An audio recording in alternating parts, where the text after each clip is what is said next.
گئی پردے سے کیا نکلا کہ گھر گھر میں اجالا تھا۔ الحمدللہ 12 ربیع الاول شریف جس دن ہمارے پیارے آقا صلی اللہ تعالی وسلم اس دنیا گیتی پر تشریف لائے، ان کے آنے کی خوشی میں پوری دنیا میں جلوس کی شکل میں، جلسے کی شکل میں اور الگ الگ طریقوں سے میرے آقا صلی اللہ علیہ وسلم کی خوشی میں، آنے کی خوشی میں خوشی منائی جاتی ہے۔ الحمدللہ جیسے پوری دنیا میں خوشی منائی جاتی ہے،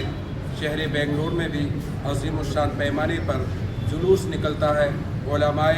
اہل سنت، علماء حق کے بیانات ہوتے ہیں۔ میں شہر بنگلور کے تمام ہی ذمہ داران، نوجوان، بچے تمام سے میں گزارش کروں گا کہ 12 ربیع الاول شریف یعنی 26 اگست 2026 کو جو ہمارے نبی کے آقا، میرے آقا کے آنے کا دن ہے، اس دن جلوس کی شکل میں آپ جہاں جہاں علماء کرام کے بیانات ہو رہے ہیں وہاں تشریف لے جائیں، اپنے ہاتھوں میں جھنڈا لیں، امامہ شریف باندھیں اور نیا لباس پہنیں اور آپ میدانوں میں جائیں، علماء اہل سنت کی خطابات کو سنیں۔ بالخصوص اس مرتبہ ہمارے شہر بنگلور میں YMCA گراؤنڈ میں غازی ملت، خطیب بے مثال حضرت علامہ الشاہ پیر طریقت سید محمد ہاشمی میاں صاحب کچھوچا شریف سے تشریف لا رہے ہیں۔ ان کا خطاب نایاب کو آپ سننے کے لیے YMCA گراؤنڈ جائیں۔ میں تمام نوجوانوں سے گزارش کروں گا کہ آپ اپنے اپنے علاقوں کی آپ سرپرستی کریں، یعنی کوئی ایمبولینس وغیرہ آ رہی ہے روڈ پر تو اسے جانے کے لیے راستہ دیں، غیر جھنڈوں کا استعمال نہ کریں، اپنا جو یعنی ہمارے ملک کا جھنڈا ہے یا جو ہمارے نبی کی شان میں جھنڈا بلند کیا جاتا ہے اس کو آپ لیں، دوسرے ملک کے جھنڈوں کو نہ لیں، دیگر چیزوں میں متنازع جو چیزیں رہتی ہیں اس کا استعمال نہ کریں۔ الحمدللہ اپنے آقا کا میلاد منائیں، جلوس میں شرکت کریں اور جلسہ گاہ پہنچ کر علماء کرام کے خطابات کو سنیں۔ ڈی جے کا استعمال ہوتا ہے، ہوتی ہے کہ ڈھول باجا تاشے ڈی جے وغیرہ شریعت میں یہ سب چیزیں ناجائز ہیں اور حکومت کی طرف سے بھی اب پابندی عائد کی گئی ہے کہ اگر کہیں ڈی جے یا آتش بازی وغیرہ ہوئی تو وہ کیس وغیرہ کریں گے، اور پچھلے سال بھی 2-3 جگہ ڈی جے کے کیس ہوئے ہیں، میں اسے اچھی طرح سے واقف ہوں اور اس پر کیس بھی بنا ہے، فائن بھی بنے ہیں، تو لہٰذا ڈی جے، ڈھول باجا تاشا اور آتش بازی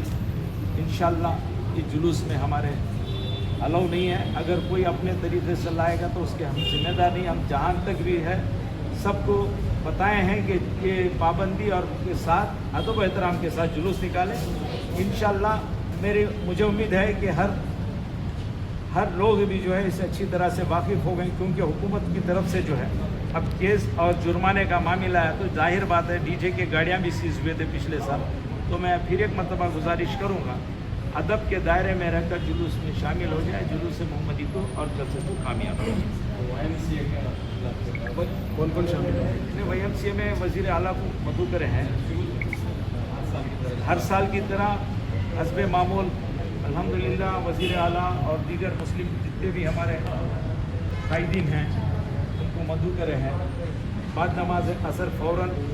جناب ضمیر احمد صاحب، عثمان شریف صاحب اور اعجاز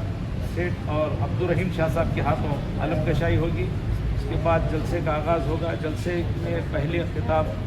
ہمارے مولانا قاری ذوالفقار صاحب کا خطاب ہوگا، اس کے بعد جو سیاست دان آئیں گے ان کو موقع دیا جائے گا۔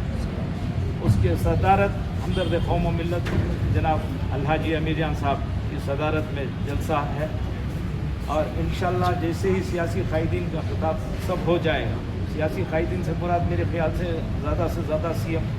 یہ خطاب کریں گے اگر شامل ہوئے تو، اس کے بعد ڈائریکٹ غازی ملت خطاب کریں گے انشاءاللہ۔ اب انشاءاللہ الحمدللہ تیاریاں تو ہو چکے ہیں، لیکن یہ معاملہ ایسا ہے